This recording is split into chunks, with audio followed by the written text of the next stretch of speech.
Hey everybody, how's it going? Welcome to the No DQ live recap of Monday Night Raw for May the 11th, 2020, the night after the Money in the Bank pay-per-view event. Shout out to everybody out there in the chat room watching this live, and thank you to everyone watching, whether it's live or on demand. Let's go ahead and get started with what was a very eventful Raw. We kicked off the show with a recap from Money in the Bank, and it was announced that Rey Mysterio and Aleister Black, they are not dead. They are okay because in a miracle, they were thrown not off the roof to the sidewalk, they were thrown off the roof to the secondary roof. It's such a miracle. So relieved Rey Mysterio and Aleister Black are okay, and they were cleared to compete on Monday Night Raw. We had Becky Lynch come out with the Money in the Bank briefcase. She was looking very somber. It was announced earlier in the day that Becky Lynch would be making a major announcement, and of course, all the rumor and innuendo started. People wondering, is she pregnant? What's going on here? She wasn't on TV for the last several weeks. TJS with the $2 super chat, first one of the evening. Thank you for that, TJS. He says, please talk about the Undertaker documentary at the end. I will talk about that. I haven't seen the whole thing, but I have watched part of it. I will discuss the Undertaker here in just a little bit, which will probably be like 20, 30 minutes from now, but I will talk about it. Becky talked about how this is a tough night for her. She was emotional, talking about how things are about to change. She brought up how the fans have stuck up for her over the years when she had nobody else. And then she said she has to go away for a while. Before she could explain why, Asuka came to the ring. Asuka wanted her briefcase that Becky took. Becky said she had the briefcase for good reason because there was more on the line in that Money in the Bank match than anybody knew about. Becky then took the briefcase and opened it up to reveal the Raw Women's Championship. And then Becky made it clear that Asuka is the new WWE Raw Women's Champion. Asuka was thrilled by this. She went to the announce desk and celebrated. She came back to the ring. Becky just broke a milestone a few days ago for having the longest days as champion on the Raw brand. Hamp Connor with the $2 super chat says, first thing Asuka does as champion is act ridiculous. But that's Asuka's appeal right now, that she's very animated and over the top. I like the new Asuka. I know some people don't like it. It's not everybody's cup of tea, but I think she's been one of the highlights of the empty arena era in WWE. But anyways, real quick though, before I finish this, No D Q&A video is returning tomorrow night, and I'm already having to make changes to it because of this segment. Big G sent me a question that I was using for the first episode back, and it's already dated. He was asking me about when Asuka might cash in Money in the Bank. And guess what, guys? That ain't happening. She's now the champion, and it's over and done with, just like that. Caleb Jacobs with a $4.19 super chat says, Asuka is a two-time WWE Women's Champion, 3 overall, including NXT. Congratulations to Asuka. Hopefully this will be a good reign for her. She's got some people she can face. She's got Shayna Baszler. She has Nia Jax. I would think this means Asuka's going back to being a babyface now. it will be hard for people to boo her after this, although right now, what am I talking about? We have no crowds anyways, so doesn't really matter. Bobo Beware with a $2 super chat. Thank you for that. Says, for Asuka, the risk was worth the reward. Most definitely, that is 100% here. And Psycho Jet Black with a $2 super chat. Thank you guys for the super chats. I appreciate it. Says, how dare that jerk Rollins take down Becky Lynch? Another superstar out of action due to Seth freaking Rollins. And let me get to that right now. The point of all this, as Asuka got back in the ring and celebrated, Becky said she's happy for Asuka, but she's even happier. Becky is happy, and she told Asuka why. Asuka is going to go and be a warrior, but Becky, she's going to go and be a mother. That's right. Becky Lynch, pregnant.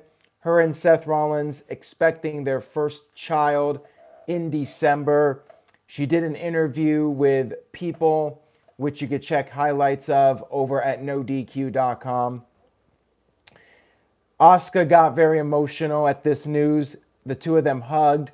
Asuka chanted Becky's name.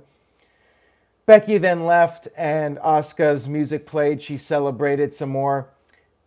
I have to say, Asuka's reaction to this felt legitimate. I wonder if she was not informed about the pregnancy. She was told everything else for the segment, but not about the pregnancy. Did I miss Shanti's super chat? I apologize if I do miss super chats now and then because the chat room moves by so quickly. Let me see here. Oh, Shanti sent one in before the live stream even started, so that's why I missed it. He said, Shanti is here to bless this no DQ Raw results. I appreciate that. I really do. Thank you. Now that I got that out of the way, really strong opening segment. On one hand, it's a bummer that Becky is not dropping the title in traditional fashion. Almost reminds me of Batista. Circumstances different, but remember Batista, his first world title run, almost a year as champion, and then he got injured and had to forfeit. And in this case, Becky getting pregnant has to forfeit the title. But I think this segment was really well done, and I like Asuka winning the title through Money in the Bank, and I thought it was fine. I liked it for what it was. Tony H with a $5 super chat. Thank you, Tony H. Says, so four women's Money in the Bank winners, only Carmella with a lengthy run with the briefcase. Other three cash in same night twice, Bayley and Bliss, and tonight's reveal, Asuka. Yeah, that's what's unfortunate about it. And I'll tell you guys right now what I was going to talk about on the No DQ&A video. I was going to talk about wanting to see Asuka carry the briefcase for a long time. But not happening now. All we have left is Otis, which makes Otis winning even more mind-boggling. Why not go with somebody who can carry the briefcase, who you're going to push as a main eventer for a long time? Especially if WWE knew when they filmed Money in the Bank that Becky was pregnant. Maybe they didn't. Maybe they didn't. This was filmed several weeks ago. Keep in mind the Money in the Bank match was filmed several weeks ago, and maybe Becky only found out a week or two ago. She did miss a couple of Raws. So maybe WWE knew for a week or two. Hoof-Hearted with a $5 super chat says, huge kudos to WWE for not breaking kayfabe and having Rollins come out to hug and kiss her. Can't believe I'm actually giving them credit. Yeah, Seth Rollins did stay in character on this show, never broke character. There was a point on the show where it was acknowledged that he's going to be a dad, but Rollins stuck to his character, and that's that. Let's move on here. We got a lot to talk about here with Raw. Stay tuned to NoDQ.com for the very latest regarding Becky. We had backstage everybody congratulating Becky, giving her hugs. You had like 7 or 8 people. Basically, social distancing was being ignored here with this backstage celebration, everybody hugging Becky. Now, of course, everyone's being tested and whatnot, but still kind of weird that there's this big deal about social distancing and then you have 8 or 9 people giving this pregnant woman a hug, close contact. I just found it kind of amusing. We had Bobby Lashley versus Humberto Carrillo, and I'm not going to do it Alberto Del Rio style because of the latest circumstances. I really do not want to remind people of Alberto. I know it's innocent until proven guilty, but just don't want to bring up Alberto or remind people of him. Hoof Hearted with a $2 super chat says, she even hugged Vince the germaphobe. That was weird. So later on during the show, there was a clip of Vince and Becky hugging. I'm not sure if that was from Raw or from WrestleMania or what that was. There was no audio with it, so that was kind of strange. This was also way later in the show. We had Lashley versus Humberto. It was a no DQ match, which meant Humberto got a little bit of offense. He drop kicked a chair into Lashley's face. Used the chair on Lashley, but then went for a move, a springboard move, and Lashley countered into a full Nelson for the submission victory. I guess Bobby Lashley's been watching his Warlord tapes and is now using the full Nelson, or maybe Chris Masters with the Master Lock. We had a promo with the Street Profits and the Viking Raiders, hyping up not a wrestling match, but a basketball match. Yeah. Yeah, dummies. Yeah. The Profits were very confident. The Viking Raiders were wondering why were they not doing something like sword fighting or axe throwing, because they're Vikings. Yada, yada, yada. Asuka was interviewed backstage. Kairi Sane showed up, and the two of them celebrated. We had a recap of Edge and Randy Orton to set up their confrontation. And then we had Angel Garza versus Akira Tozawa. You guys know how I feel about Tozawa at this point. On Raw, he's a punching bag. On NXT, we're supposed to care about him being a contender for the Cruiserweight Championship. Garza won, of course, with the wing clipper. No surprise here. There was some dissension being teased between the members of Team Vega. Austin Theory was at ringside, and Garza and Theory exchanged some words. Andrade was trying to calm them down.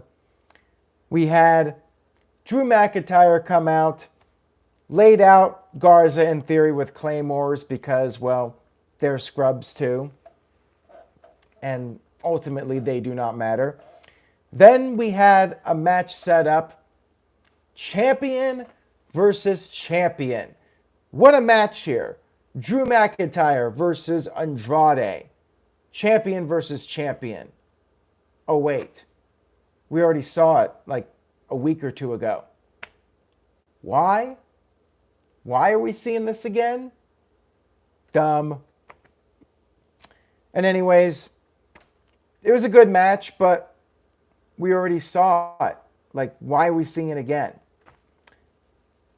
Drew McIntyre picked up the victory with a reverse Alabama slam followed by the Claymore. Goes against what I wanted to see from Drew. I want to see Drew defend the title against different people every single week, go through the roster. That's what I want to see, WWE. I don't want to see Drew McIntyre facing the same guy over and over, non-title matches. I want to see something different. Something different, you ask?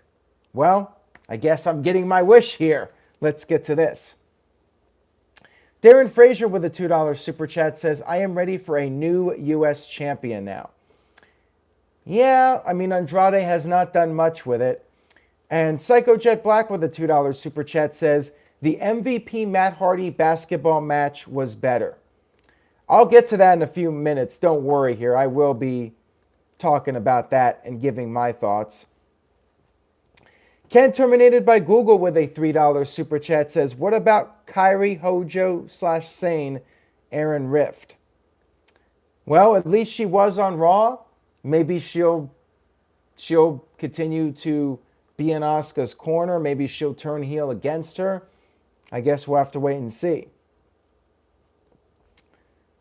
Tony H with a $2 super chat, thank you, Tony, says the U.S. title needs an upgraded look / new champion. I concur with that one for sure. We had this post-match promo with Drew. He talked about how anything can happen on Raw, and he's always up for a Claymore party. And he did give Seth Rollins some praise, said Seth brought a hell of a fight. Then Drew got to the point, talking about how anything can happen on Monday Night Raw.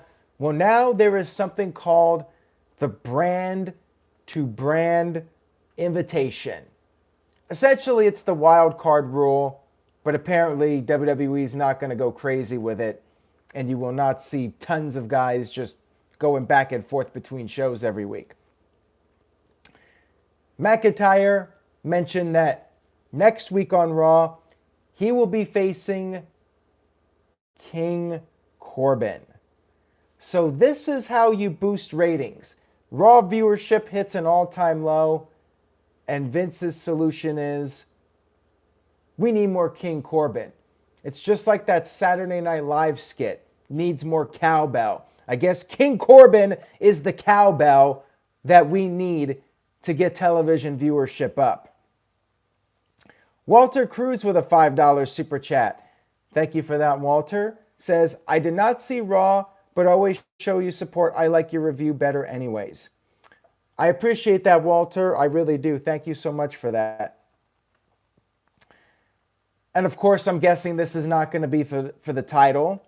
But hey, it's something different, right? So I guess I have no right to complain. I think they should put the title on the line or do something. Like, I want to see Drew defend the title more.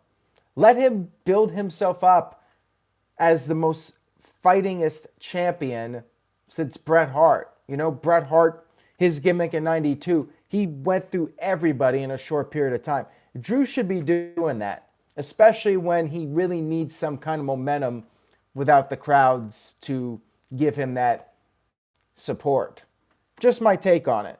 Otherwise, his title reign is going to go down as forgettable because he was champion during WWE's dark period when they had no crowds and viewership was at an all-time low. So you got to give Drew something. Let him be a dominant champion. Defend the title every week. I don't know what they're doing with him. We had MVP backstage with Bobby Lashley. MVP was coaching Lashley, telling him to stay focused. MVP said he's impressed with the full Nelson, but said it's been a while. Lashley has not competed for the WWE title since 2007. MVP asked, when is Lashley gonna let Lashley out?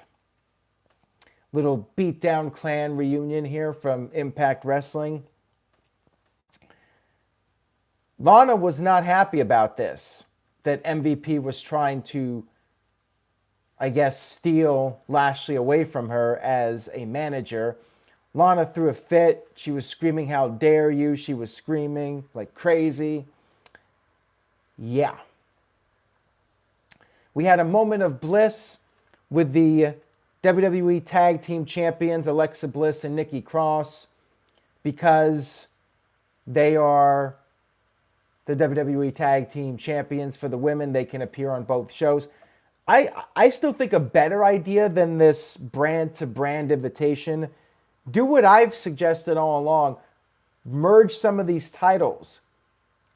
The US/IC champion, merge to one, appears on both shows. One world champion appears on both shows. I like that idea better than this brand-to-brand invitation. Shanti Kurz with a $5 super chat says, isn't it ironic that last year their ratings were tanking and thus the wild card rule was created about the same time till the Fox move? Yeah, that's what happens. I mean, I think people realized a year ago that the wild card rule wasn't going to fix the problem. And a year later, they're like, well, let's try it again. If at first you don't succeed, try again. This time it's going to be different. This time we're not going to go overboard with it. Yeah, we'll see about that.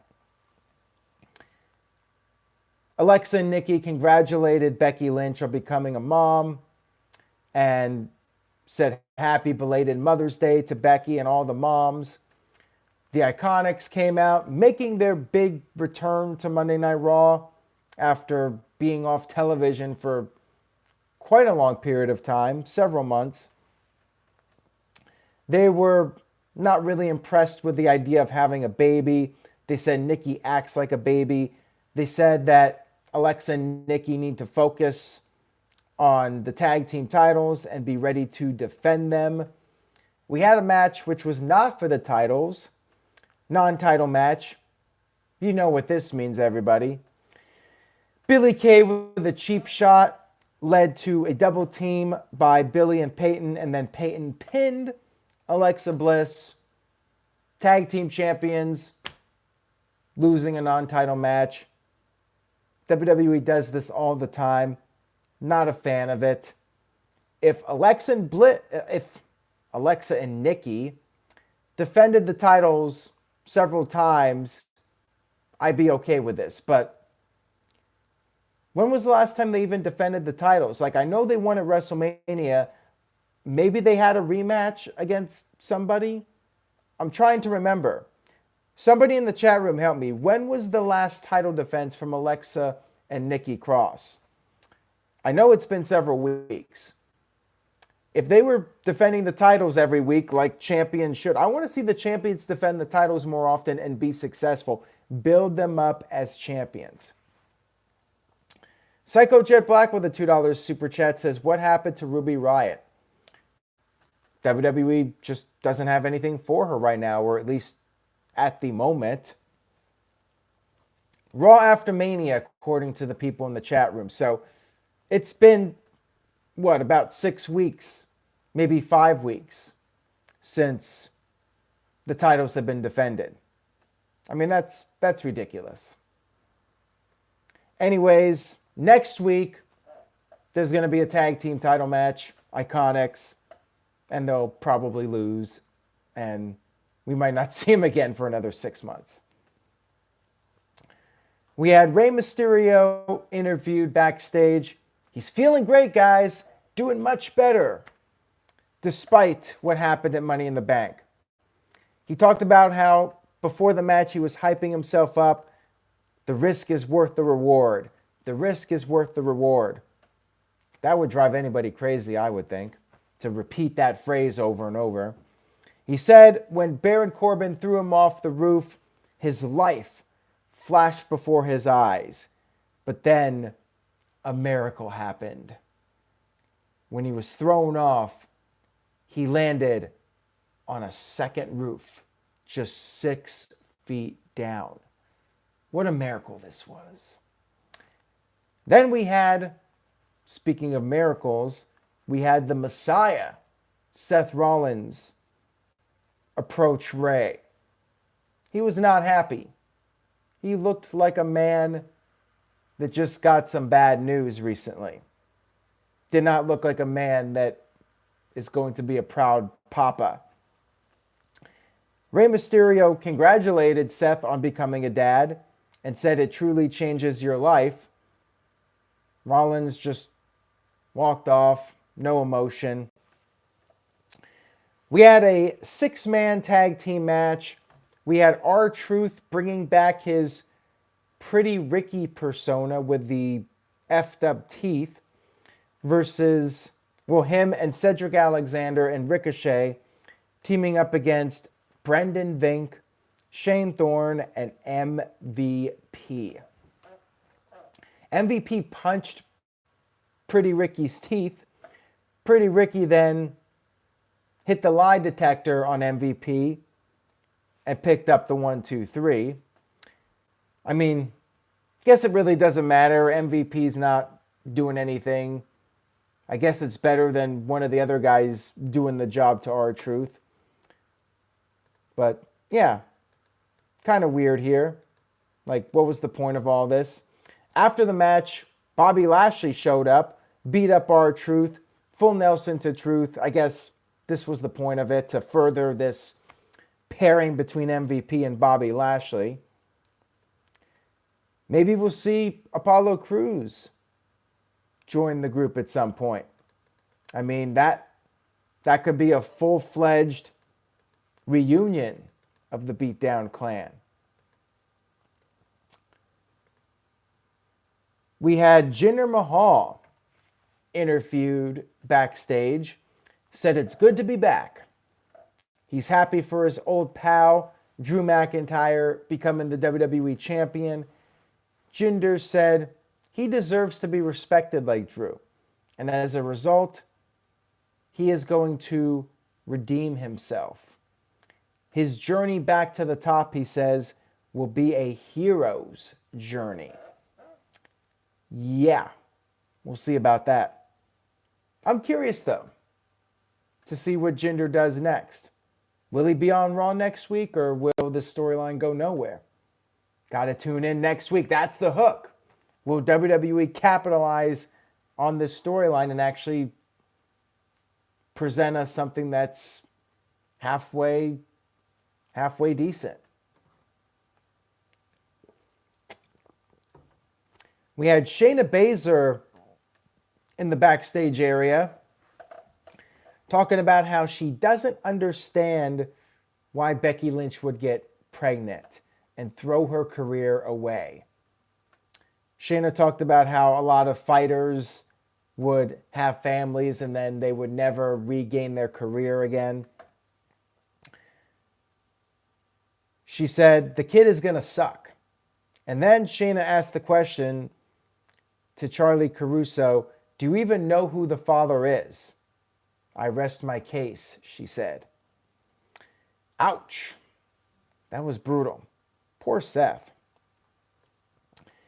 We had a clip shown of The Undertaker's last ride, which I guess I'll talk about it now.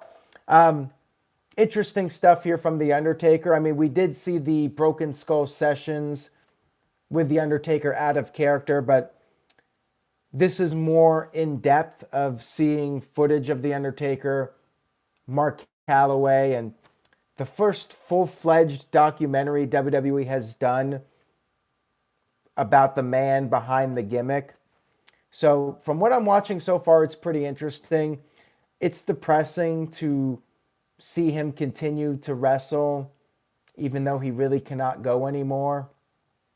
And this is going back several years to 2014 with the match against Brock. But yeah, I'm enjoying it so far. To answer TGS's super chat, AJ Styles was watching this and he was not quite as entertained by it or intrigued by it. AJ started throwing popcorn, and for some reason, the cameraman decided to start wildly shaking the camera as AJ threw this popcorn. Hoof-Hearted with a $2 super chat says, Shayna Baszler is jealous because men can't get pregnant. Oh, come on, man. That's effed up, Hoof-Hearted. That's not cool. We had a tag team match between Rey Mysterio and Aleister Black, the survivors from that 6-foot fall from the top roof to the bottom roof at Money in the Bank. They teamed up against Seth Rollins and Buddy Murphy, whatever the hell his name is.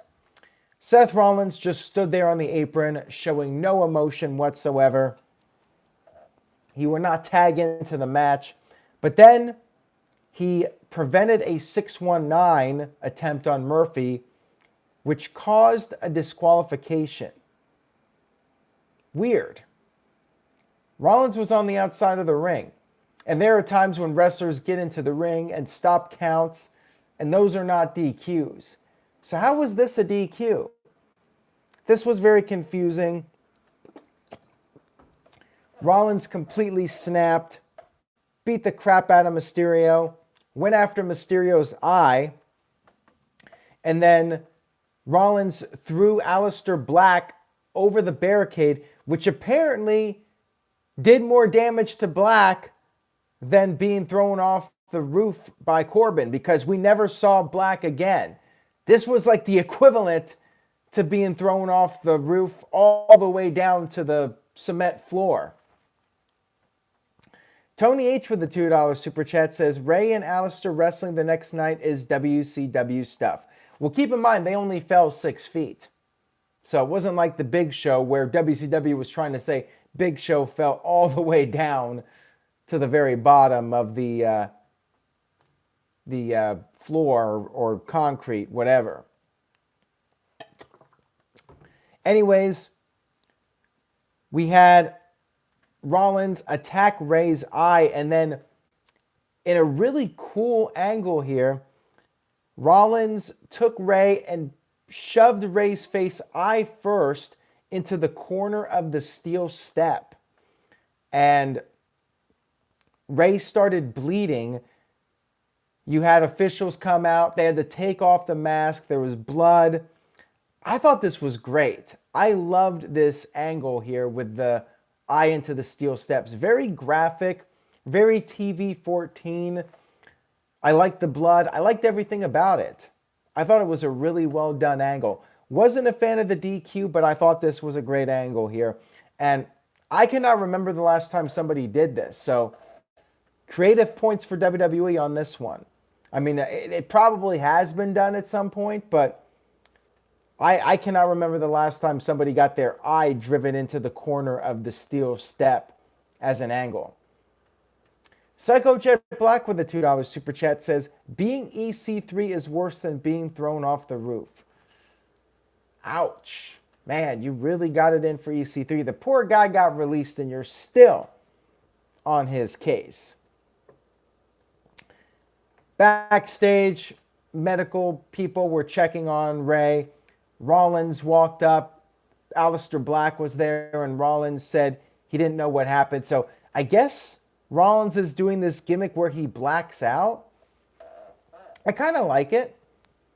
Where Rollins like just goes into like this trance type personality. Maybe like a personality disorder. I like the potential of this now. Aleister was pissed off that Rollins said this and attacked him. Went after Murphy, actually, and Rollins took that opportunity to walk away. Murphy and Aleister Black brawled. I guess we'll see them fight again. They had a couple of matches earlier this year. Looks like they'll be doing some more matches against each other, because why not? Then we had the Street Profits versus Viking Raiders basketball match. Basically, the gist of this was that the Viking Raiders did not understand the rules. They had no idea how to throw the ball, where to throw it. They got their asses kicked in the match.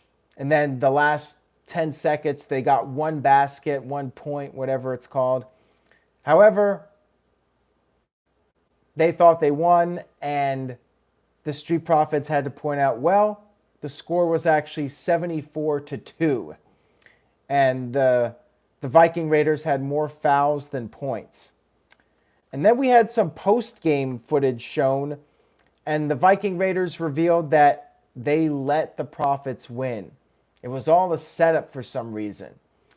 All of a sudden, Ivar knew how to play basketball and made all these perfect shots, and the Profits were flabbergasted.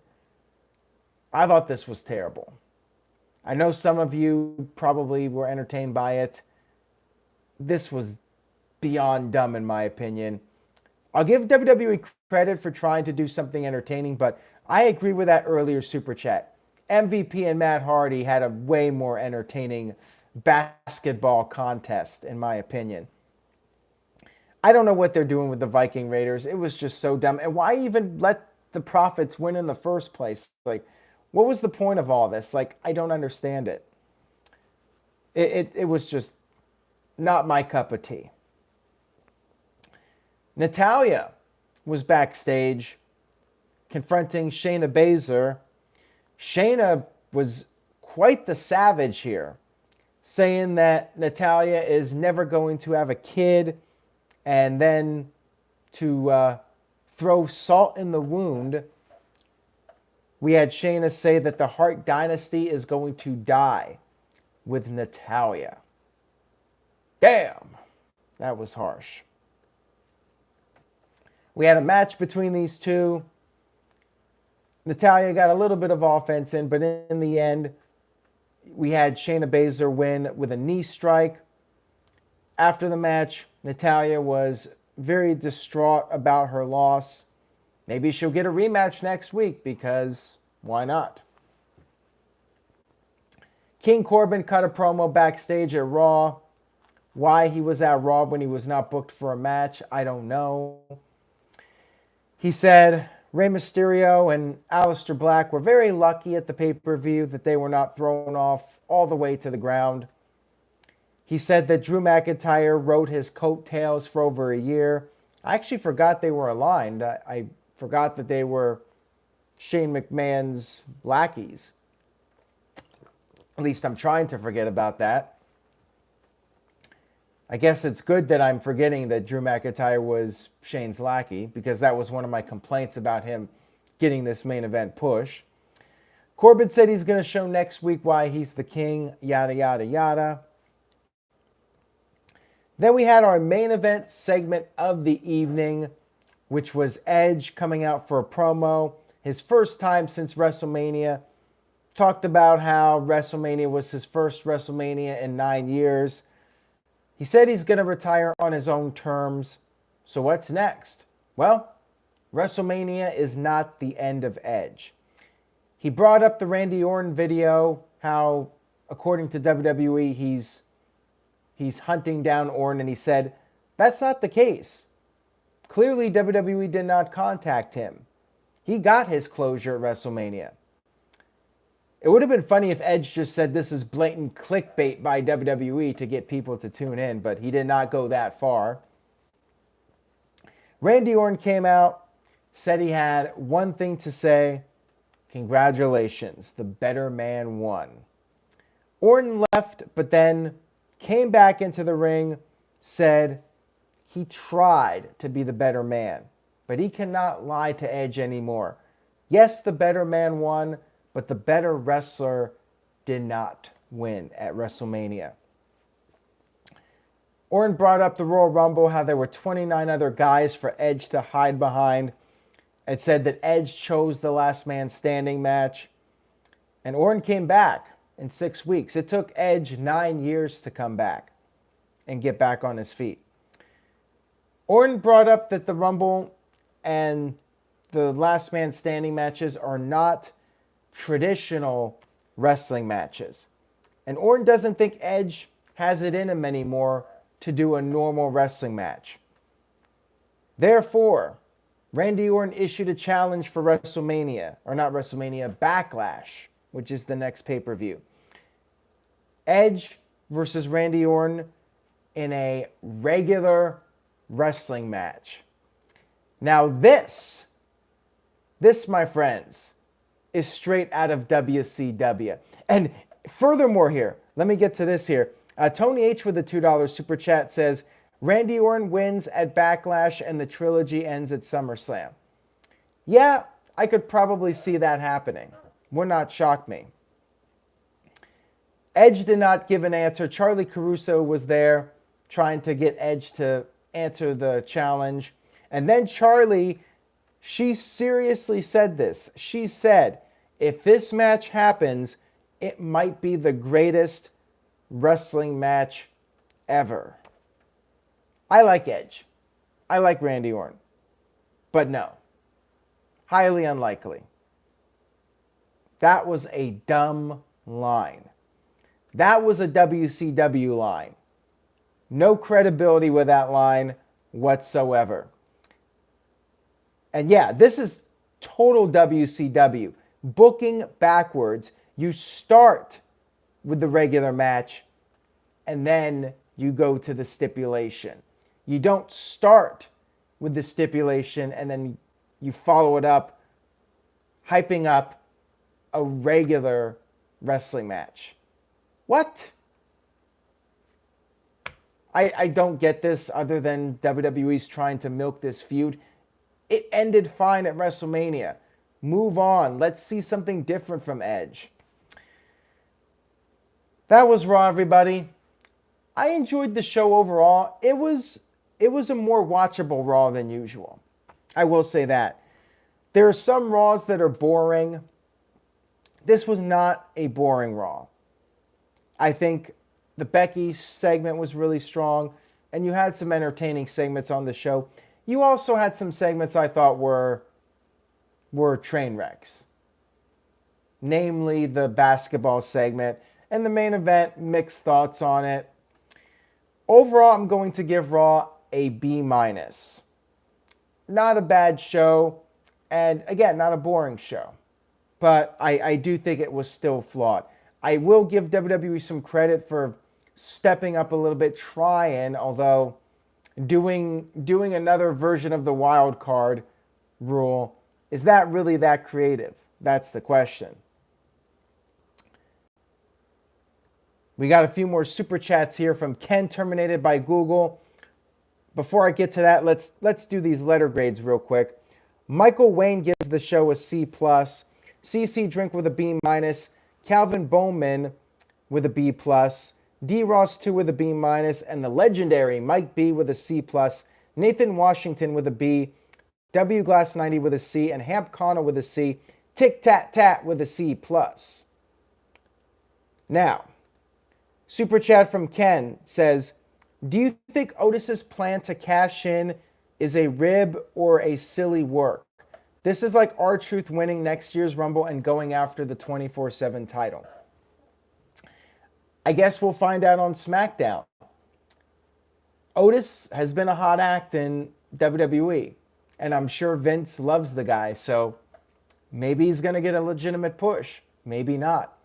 I will actually be talking about this on No DQ&A video, so make sure you guys tune in.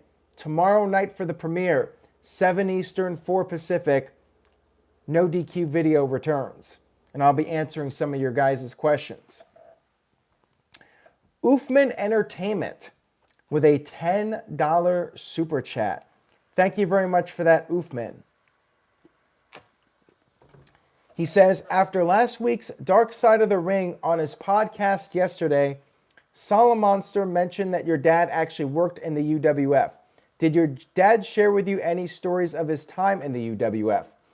Well, Oofman, you may have missed the video that I uploaded to the channel. I posted a video of my dad talking about Herb Abrams. It's about a 10-minute clip. He discussed working with Herb and what happened with Herb passing away. So check that out if you did not see it. Yes, he did work for Herb, but his work with Herb was after the main run of the UWF. From when they started in 1990 through the Beach Brawl pay-per-view. That was 90-91. And then UWF went on hiatus. My dad worked for UWF in the 93 period when they really were not doing anything. And then in 94, when Blackjack Brawl happened, my dad had already left the UWF by that point.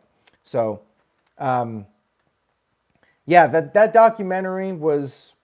It was a very well done documentary. I mean, it was pretty accurate. Nothing new as far as information goes that I did not know about, but I think for people that know nothing about the UWF, I think you would find it very interesting. Oofman says he's going to check it out. And Hamp Connor with a $5 super chat says, thoughts on Randy Savage hitting Tori Wilson and Gorgeous George on Nitro back in 1999. I was a little bit surprised by that. I wonder if Randy Savage just got carried away in that segment. And Tori was there laughing. And that of course, spawned the whole Botchamania corpsing deal. So that was quite the legendary segment, which went viral years later. At the time, though, I was like, whoa, he actually struck a woman. Like that would not go over too well now, considering that Gorgeous George and Tori were not wrestlers. So a man just striking a woman like that who's not a wrestler, that would not have gone over well today. And even then, I remember people... See, that's the thing. People think back then everything was overlooked and nobody got mad about anything. But back then, people did get pissed off. I remember on the internet, people thought that was effed up, that he would slap her, and that was not entertaining. So there was some outrage over it, believe it or not. Psycho Jet Black with a $2 super chat says, Otis is more entertaining than Cedric and Ricochet. Otis is great. I mean, again, I'm happy for the guy, but I don't know if he's main event material. I'll give it a chance, though. We'll see how things play out with it. Anyways, guys, I'm going to go ahead and wrap up this edition of the No DQ recap. Tune in tomorrow night for the No DQ&A video return. 7 Eastern, 4 Pacific will be the premiere. Subscribe if you haven't already. Stay safe, everybody, and I will see you all next time.